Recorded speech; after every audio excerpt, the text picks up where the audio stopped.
In this video tutorial, I want to show you how to utilize College Board's Student Question Bank. So once you click on the link that I provided you, you go ahead and log in with your College Board credentials. If you're like me, you have it saved where it'll auto-populate for you. And once you go in, it'll look like this. So it should take you directly to this page. However, if it doesn't, let's say instead it takes you to your tests, then no big deal. You just scroll down and you go to Student Question Bank and just click right there. So now what we're going to do is scroll down. However many practice tests you've taken so far, they'll all be listed over here, and you can click on any of them to see your score breakdown. And that's going to be really key because we want to determine which domains are ones that you're crushing it in and which ones we still want to improve in. Now, the ultimate goal is to have each one at level hard, meaning that you're doing so well because you're essentially at full bars. Now, for any domains where, whether it's in the reading and writing or on the math section, if you're at easy or medium level, in other words, you're not at full bars, those are the areas we want to target. So you'll recall we have our table of contents here where we've broken down the reading and writing into its 4 domains: information and ideas,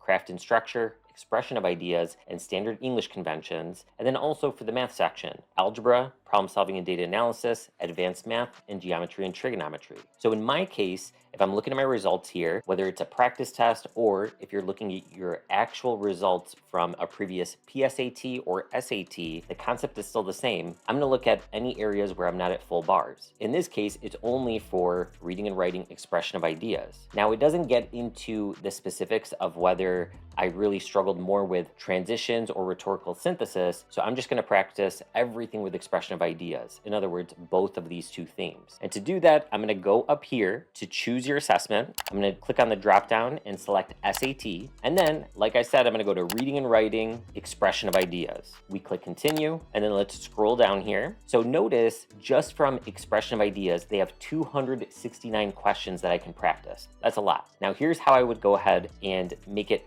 fewer and more focused. So if my level of difficulty is currently at hard, then I'm gonna go ahead and choose hard questions because I wanna continue to improve on those. If, however, I'm at, let's say, level medium right now or level easy, I would start at that particular level for this domain. I would click on easy, choose save, and notice that took it down to 85 questions. I want to master easy level before I move on to medium, and then master medium before I move on to hard. And the other thing I'm going to do, I could click on skill, but if I don't know which of these 2 themes I'm really struggling with in particular, I really want to practice both. So I won't check them off. That way it's still both rhetorical synthesis and transitions. And I would recommend choosing exclude active questions. So that takes it from 85 questions down to 25. And the reason I would do that is because I don't want to see questions that I've already seen in practice tests, or I don't want to see questions that I will see in future practice tests because I want to make those practice tests as realistic as possible with me never having seen them before. So now I have these 25 questions, and I could click on any of the IDs if I just want to get a preview of the question, including the answer. But something that's a little annoying in my opinion is you can't just do select all. You have to go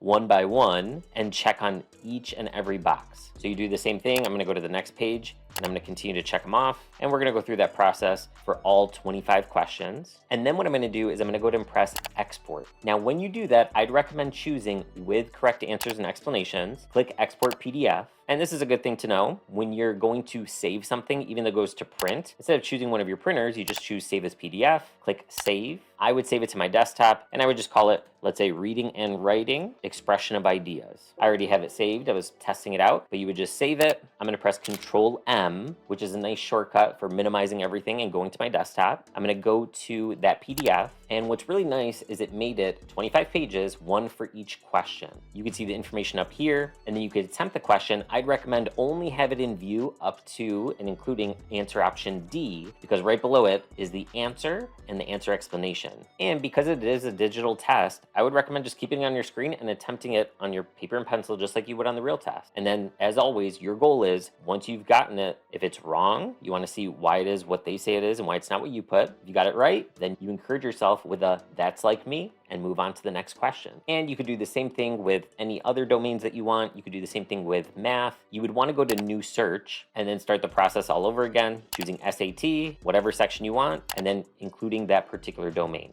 And remember, you got this.